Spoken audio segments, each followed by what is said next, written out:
How are you, man? I'm good, loved one. Thank you for having me. We are absolutely honored to be here, and I've interviewed so many people in my career, but I'm always excited to interview people who I don't have to explain who they are to my grandmother. How does it feel to be somebody who is literally one of the most famous people walking this earth? It's crazy, man, because, it's an out-of-body experience because I get to walk around with me all day. So, to be able to see what other people are seeing is crazy because I don't get a chance to view, what other people see as far as the love that I get. But I appreciate it and I love it, and I love the fact that, like you said, from grandmamas to babies, they all know the dog and they know what I'm about, they know what I stand for, and they know who I am. At this point, you've been famous and successful for a large majority of your life. But I wonder, are there ever moments to you that, maybe you forget for a second that you are Snoop Dogg and that, Dog to fierce. other people, you're this living, breathing icon? Yeah, because, I walk around this earth looking at everybody equal. I don't look at it as stars or regular people. I just think everybody's equal. So it's a love thing. It's more about to appreciate the love that you give and the love that you get. I guess it's a reflection of who I am by all of the love that comes back to me. Snoop Dogg is your name, but we've seen many iterations of it over the course of the years. It started as Snoop Doggy Dogg, and then we've got Snoop Dogg, and then Snoopadelic, and then we've seen Snoop Lion. None of the names have ever really stuck. They've always kind of morphed into like the next one, and then I think there was even, you kind of teased the idea of Smooth Dogg. Why the decision to maybe try to change the name, or is it just a way to reinvent yourself? I think it's more about the timing of it all. It all makes sense. It's all necessary. Whenever I decide to come back, it's got to be an event. It's got to be worth your attention and worth my time as well. And sometimes, changing the cover to the book ain't bad, as long as it's the same book. You've toured around the globe for so many years, and I think I heard you say one time that you performed like 200 shows a year for 4 years straight, or Yes. something crazy like that. Yes.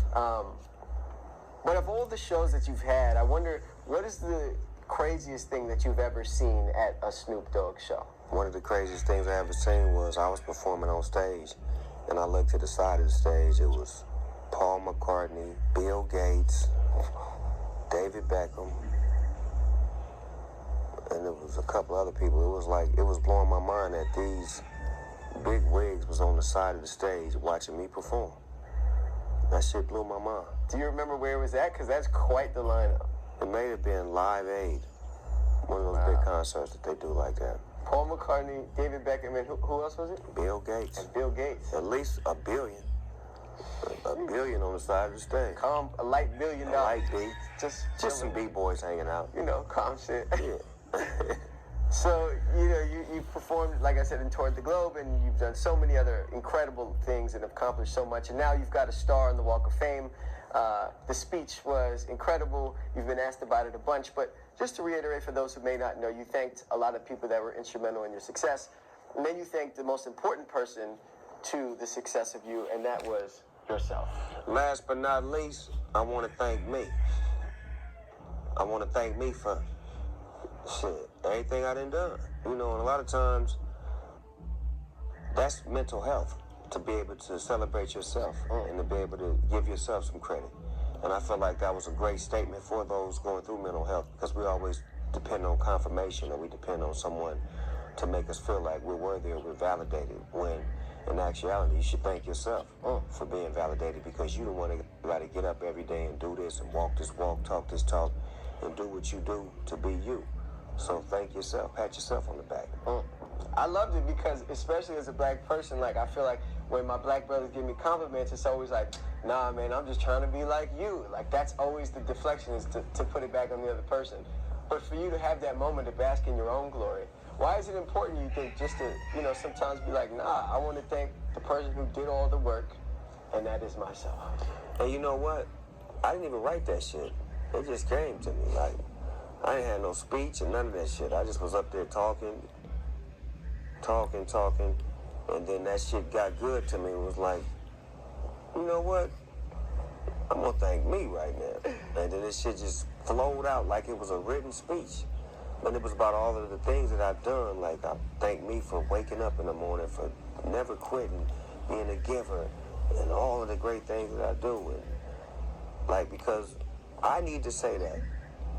Not somebody else say it. I need to say it and say that I'm doing a good job. You're doing a great job, dog. Keep it up. And no matter what they say, you're doing a great job, and your work is speaking for yourself. When you say that it just came out, it really felt like that was a written, it almost felt like a verse at one point because it sounded so poetic.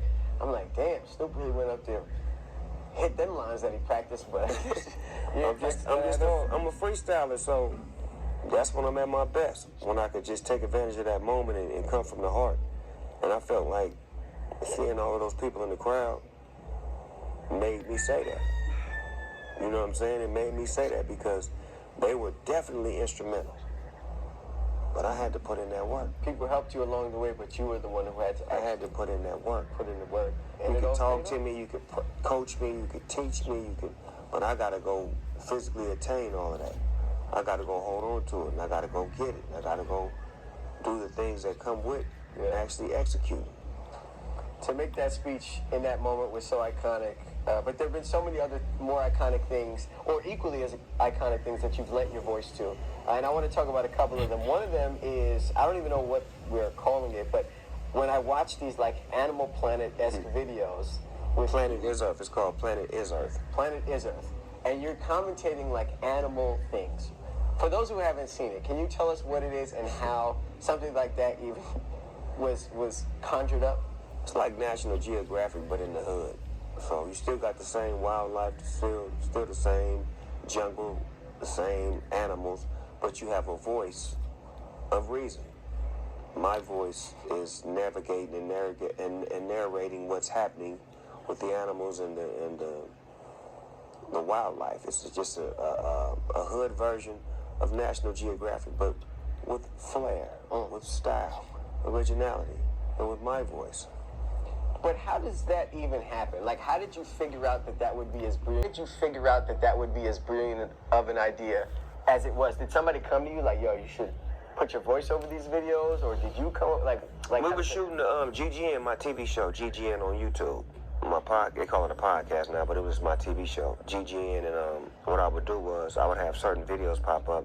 I think the first one I had was an eagle flying on a fucking mountain and picking up a fucking ram and picking him up and just dropping his ass 100 yards on the ground. And when he fell, the eagle went and cluffed him and picked him up.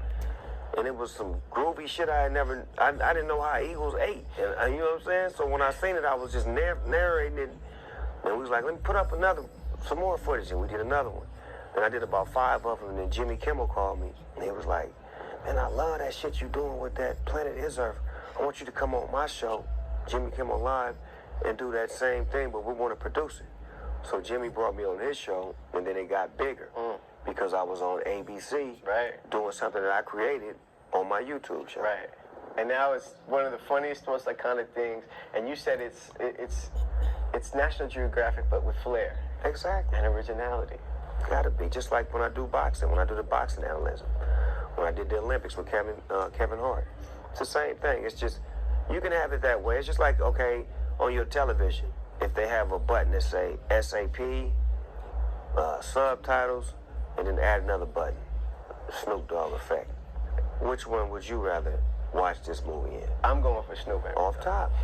You brought something up, and that's what the next place that I was going in. It's your sports analysis, because your commentating work is so groundbreaking, and not only for actual sport purposes, but from an entertainment perspective. I saw your Olympics work with Kevin. It was brilliant, but the maybe funniest thing I've seen in the last few years is the Jake Paul and Nate Robinson fight. And you were commentating it, and you began to commentate, but then you kind of broke out into song, and you sang what sounded like some sort of spiritual. Yeah. Because it looked like our brother Nate needed it. Yeah, precious Lord, take my hand, lead me on, let me stand. Let me stand. What was that moment like to be a part of it? it because I was watching at the crib with the family with my grandmother, but then we heard your singing and your request for somebody to call the ambulance to pick up the people. What was it like to be there in that moment? Say, man, it was iconic. It was a moment. It was one of those moments that you had to be there to be there. And we all wanted Nate to win. You know that the whole black community wanted Nate to win bad. But, you know, just being able to do what I do, it became a highlighted moment because it was a bad thing that I made good. That's what I say. Yeah. Yeah, he got knocked out, but we made it funny, we made it entertaining, and we made it a job for Snoop Dogg. Yeah. To be able to do these types of events. And it just proves that everybody can't get in that boxing ring. You can play football, you can play basketball, but one thing you can't play with is boxing and this motherfucking pimping. So everything that you say just sounds like poetry.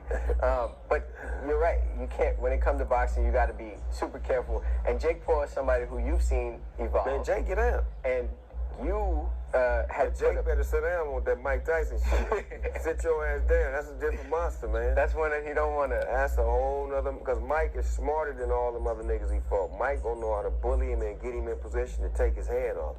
And one of them punches is good night, Irene. Yeah, but you said goodnight, Irene, about Nate too. So That's Nate and Mike Tyson. Come on, man. it's a different level of goodnight, Irene, though. Man, that night, bitch. That's what we're gonna call that one. You spoke to Dana White when Jake Paul was fighting Ben Askren, and he was like, "Yo, I'll put $2 million on Jake." What is it about Jake that you see? I mean, obviously we've all watched him progress, and now he's, he actually is a solid fighter. But what is it that you see, and where do you think this could go? With the exception of Mike Tyson. He really studying his craft. That's what people not paying attention to. He's not just getting in there. He's in the gym months and months and months and months. Then he get in there. That's why he looked like he looked. Like, the boy's serious about what he doing. And when you see that, you see the passion and the work ethic. It's a businessman. It's a business move. Gotta bet with the business, man. Yeah, gotta bet with the business. While we're on the topic of Mike Tyson, I heard this statement that he said, or somebody said that he smokes about 40K worth of weed a month. And when I was thinking about who may be able to rival that, there are a few people that come to mind, but you are certainly one of them. I'm wondering where you think you stand. Is it higher than that? Is it lower than that? Or is it about the same? See, the difference between me, my shit is probably 6 times higher than that, right? But I ain't paying for mine. It's a big difference, when You grow it yourself. Not even about growing, it's just, I'm the dog father, so the check-in is impeccable. You gotta make sure. And then a lot of people just want me to taste that weed. Hey, dog, Try this out. hey, man, tell me what you think. Sure, bring the truck, load it up. It's amazing. When you say the check-in, when you say the check-in is impeccable, explore that. Meaning that the amount of respect that I get from every industry when it comes to coming to LA, it's called the check-in. They just calling the check-in, I'm in town. Just let you know I'm here. Anything I can do for you? Anything you need? Okay, enjoy your stay. Check-in. It's impeccable. The check-in is impeccable. I love that. If you had to try, obviously it would be an impossible statistic, but if you had to try to put a number to the amount of blunts that you've smoked in life. Well, joints first. Joints. Joints will go with about 652,324. 652,000. Yeah. And then blunts will probably go 420,000. So we're talking about a million roll-ups. Yeah. That's a Yeah. incredible figure. Balance like a Libra scale. It's a bucket list item for so many people to be able to say that they've smoked with Snoop Dogg. I'm wondering to you, what has been your most iconic smoke session? Probably, no doubt, Willie Nelson.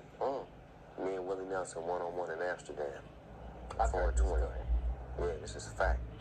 Like, you gotta understand that Willie Nelson is like a fucking god when it comes to this shit. Like, this is like guru.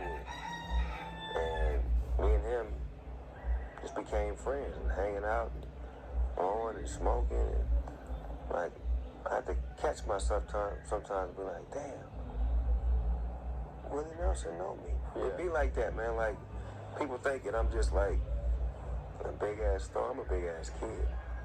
So I'm still fascinated by the people that know me, that I love so much.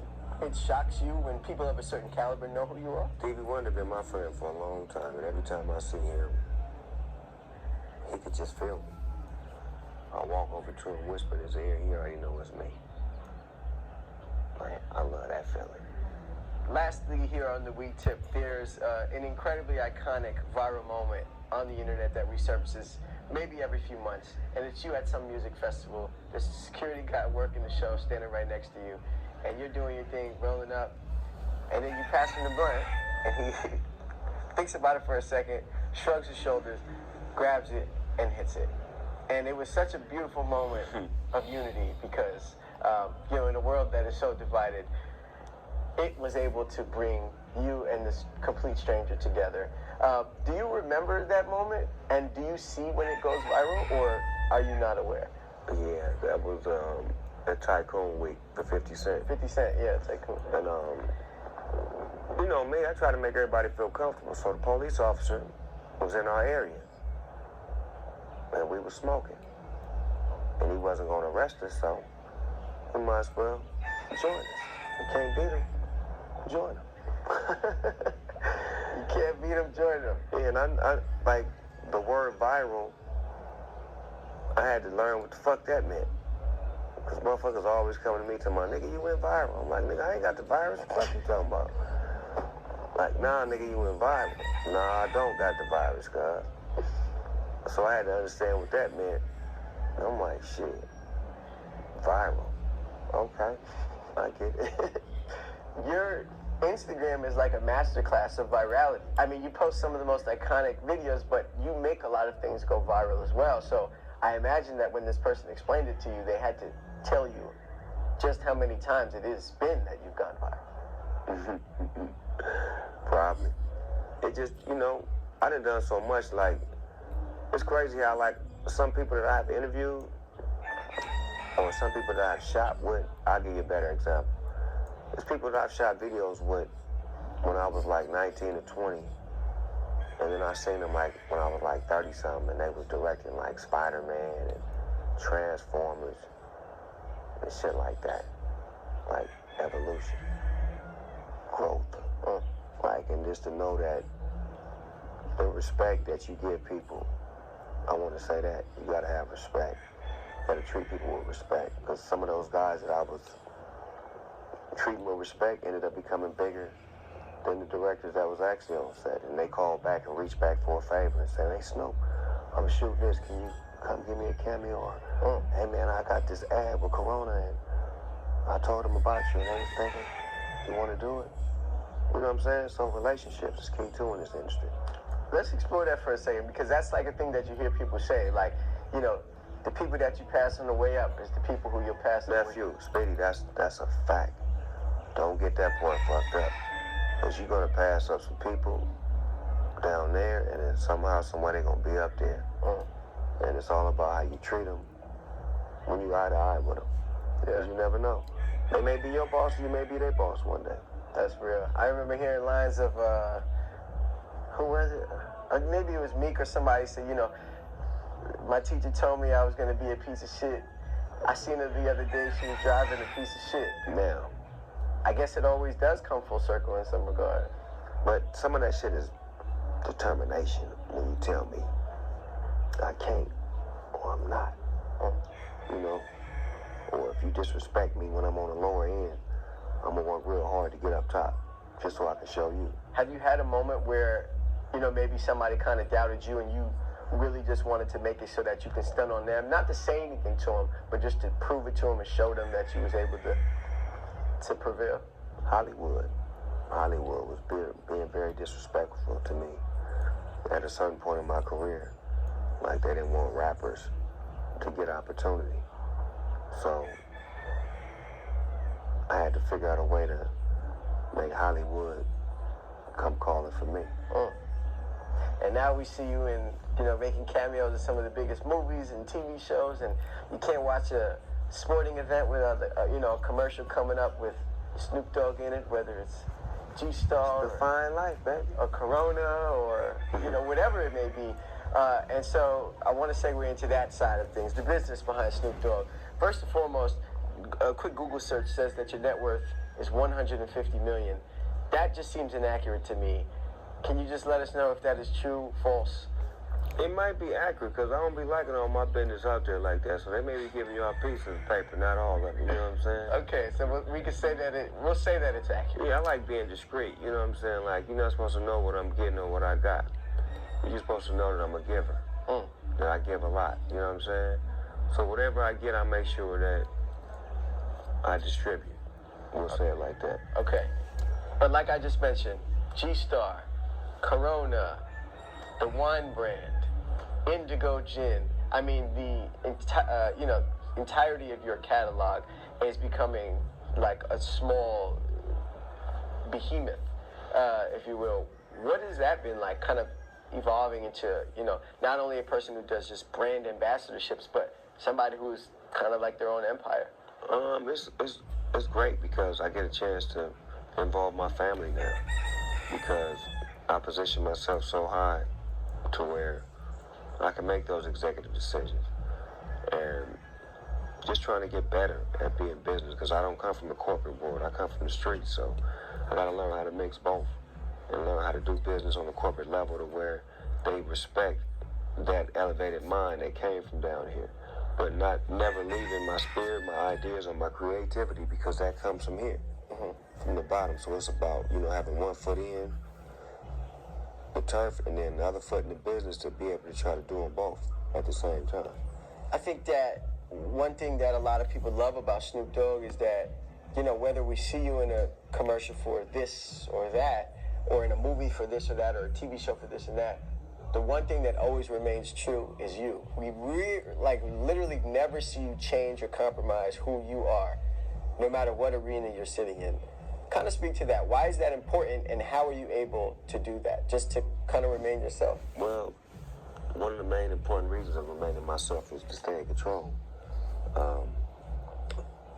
It's a lot that comes with this industry as far as tricks and traps and different things that can pull you off your square. So I try to keep a small circle, try to stay focused, try to make sure that I involve my family and just think more about, what can I do for others rather than what can I do for myself. And put that reflection out there and just try to do great things. Whether it's me coming to Def Jam and getting an executive position to try to put some light on some new talent and take my light and spread it around, or if it's me coaching football, putting kids through my football league, just trying to bridge the gap, doing things with Martha Stewart to show the world that people are people. No matter where you come from, what your race, religion, or your background is, you sit down in a room with somebody, you may find out that you got more in common with them than your own family. That is definitely the truth. And let's talk about something that you mentioned is this new role at Def Jam. You have on this Buttersoft leather Letterman jacket, but you are now, I think the title is a creative consultant. Yes. At Def Jam. What does that mean, and why now? You've done so much